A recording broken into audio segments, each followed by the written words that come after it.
Students discuss करेंगे Simpson's rule for अप्रॉक्सीमेटिंग integral. हम integral की अप्रॉक्सीमेशन न्यूमेरिकल टेक्निक से देख रहे थे और हमने पहले अप्रॉक्सीमेशन रेक्टेंगल के ज़रिए से देखी और उसमें हमने देखा कि उसमें अप्रॉक्सीमेशन जो है बेहतर नहीं हो पाती। और अगर हम अप्रॉक्सीमेशन बेहतर करना चाहते हैं तो हमें रेक्टेंगल काफ़ी ज़्यादा करनी पड़ेंगी और रेक्टेंगल काफ़ी ज़्यादा करनी पड़ेंगी तो हमारी कैलकुलेशन बहुत लेंथी हो जाएगी। तो फिर उसके बाद हमने कहा कि ट्रेपेजॉइडल रूल अगर हम अप्लाई करें, अगर हम ट्रेपेजॉइड्स के ज़रिए से अप्रॉक्सीमेशन करें तो कुछ बेहतरी आती है। और लेकिन उसमें भी हमें जो है वो हमने देखा कि ट्रंकेशन एरर उसमें भी इन्वॉल्व है और अप्रॉक्सीमेशन जो है और उसको हमने एक एग्जांपल की मदद से भी डिस्कस किया कि अप्रॉक्सीमेशन में ट्रंकेशन एरर सिग्निफिकेंट है।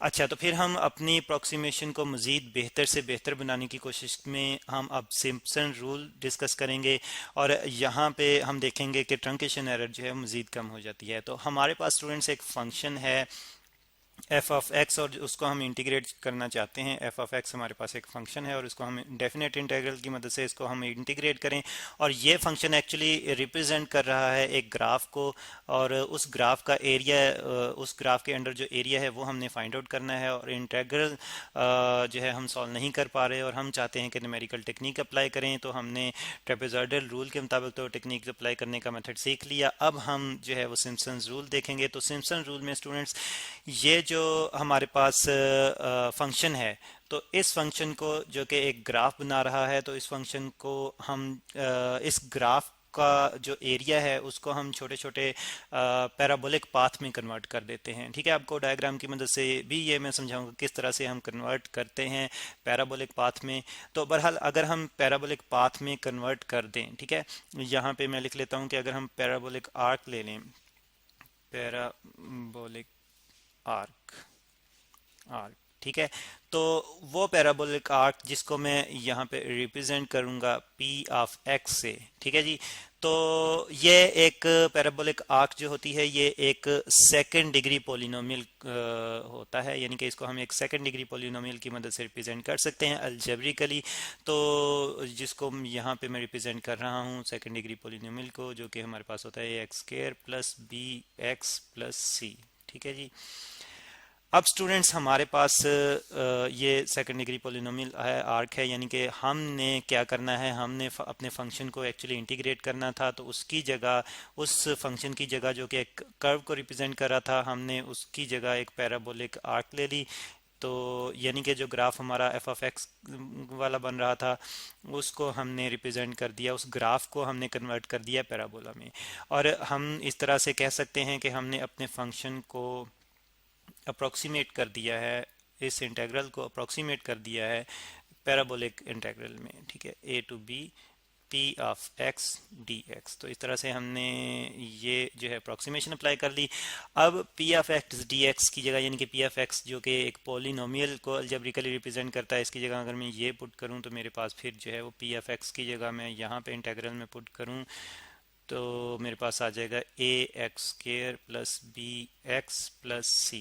ठीक है, और स्टूडेंट्स इसको जब हम इस इंटीग्रल को जब हम सॉल्व करें, इस सेकंड डिग्री इंटीग्रल को हम सॉल्व करें तो स्टूडेंट्स उसके लिए हमारे पास एक टेक्निक होती है जिसको हम प्रिज्मोइडल टेक्निक कहते हैं, प्रिज्मोइडल रूल कहते हैं। ठीक है, तो उसकी मदद से फिर इसका जो सोल्यूशन आता है हमारे पास उसको यहाँ पे मैं रिप्रेजेंट करूंगा। वो सोल्यूशन स्टूडेंट्स हमारे पास कुछ इस फॉर्म में आता है। ये इस इंटीग्रल का सोल्यूशन जो है मैं रिप्रेजेंट कर रहा हूँ पोलिनोमियल का b माइनस ए ओवर 6, ठीक है जी, multiplied by p of a plus 4p into a plus b over 2 plus p of b। तो ये स्टूडेंट्स ये जो मैंने सोल्यूशन लिखा है इस पॉलिनोमियल के इंटीग्रेशन का, ये सोल्यूशन मैंने जैसे कि कहा था कि हमें एक रूल की मदद से जो है वो मिलता है। एक यहाँ पे हम एक टेक्निक अप्लाई करते हैं जिसको हम प्रिज्मोइडल रूल कहते हैं, प्रिज्मोइडल रूल। और यहाँ पे प्रिज्मोइडल रूल को हमने डिस्कस नहीं करना, जस्ट हम उसको यूज़ करते हुए हम सिम्पसन्स रूल को समझने की कोशिश करेंगे। ठीक है जी। तो बहरहाल हमने देखा कि हम फंक्शन को अप्रोक्सीमेट करना चाहते थे, उसको हमने पैराबोला में कन्वर्ट कर दिया, और पैराबोला की अलजेब्रिक रिप्रेजेंटेशन हमने सेकंड डिग्री ऑर्डर में देखी, और उसको हमने फिर जो था सॉल्व किया प्रिज्मोइडल रूल से, जो कि एक्चुअली किसी भी 3 डिग्री पोलिनोमियल को या उससे कम डिग्री वाले पोलिनोमियल को सॉल्व करने के लिए यूज़ होता है। तो ये हमने जो था वो एक अप्रॉक्सीमेट सोल्यूशन जो था वो अपने फंक्शन का फाइंड आउट करने की टेक्निक देखी, लेकिन इसको मज़ीद बेहतर करेंगे। और सबसे पहले तो हम डिस्कस करेंगे कि किस तरह से, जैसे कि शुरू में मैंने कहा था कि ग्राफिकली आपको रिप्रेजेंट करूंगा, किस तरह से एक फंक्शन को, जो कि एक कर्व को, एक लाइन को, ग्राफ को रिप्रेजेंट कर रहा है, नॉट एग्जैक्टली लाइन, एक ग्राफ को रिप्रेजेंट कर रहा है, तो उसका एरिया हमने फाइंड आउट करना है, और हमने कन्वर्ट कर दिया उसको पैराबोला में। तो किस तरह से कन्वर्ट किया, यहाँ पे मैं आपको ग्राफिकली रिप्रेजेंट करूँगा। तो यहाँ पे आप देख रहे हैं एक ग्राफ, और इस ग्राफ में स्टूडेंट्स आप देखते हैं कि ये जो सॉलिड लाइन है ये फंक्शन एफ ऑफ एक्स को रिप्रेजेंट कर रही है, solid line function F of x को रिप्रेजेंट कर रही है। अब इसमें हमारे पास इंटरवल जो है, आपने देखा था कि इंटीग्रेशन में इंटरवल जो एफ ऑफ एक्स जिस इंटरवल में कंटिन्यूस है वो इंटरवल है ए टू बी, ठीक है जी, ए टू बी। अब इस इंटरवल को स्टूडेंट्स हमने छोटे छोटे सब इंटरवल्स में कन्वर्ट कर दिया, और इस तरह से कन्वर्ट किया कि ए जो है वो एक्स नॉट से स्टार्ट करके हमने X one, X two, X three, so on up to X to N तक, यहाँ पे यानी कि हम इवन इंटरवल जो है वो रिप्रेजेंट कर रहे हैं, जो हम डिवीजन, जो हम स्प्लिट कर रहे हैं सब इंटरवल्स को सब इंटरवल्स में, तो वो हम इवनली कर रहे हैं। और ये इवनली क्यों कर रहे हैं ये भी हम डिस्कस करेंगे।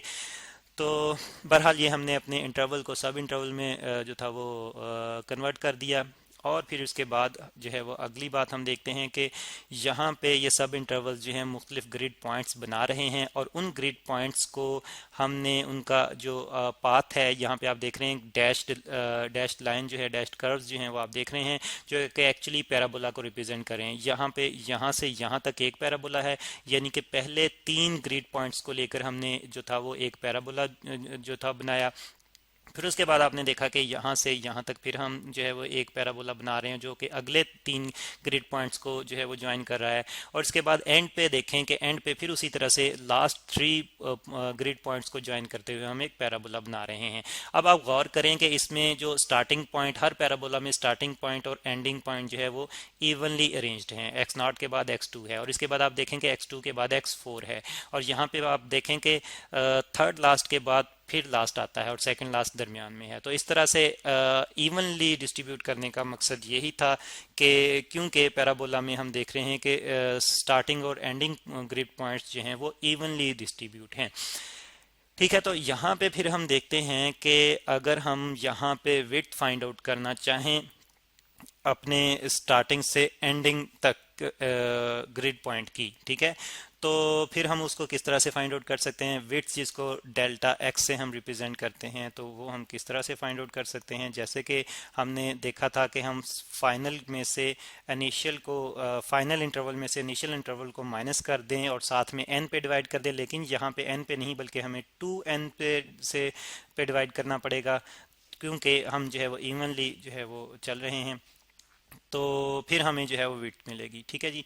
तो इस तरह से डेल्टा एक्स हमारे पास आ जाएगा बी माइनस ए ओवर 2n, और n जो है ये नंबर ऑफ सब इंटरवल्स को रिप्रेजेंट कर रहा है, n जो है वो नंबर ऑफ सब इंटरवल्स को रिप्रेजेंट कर रहा है।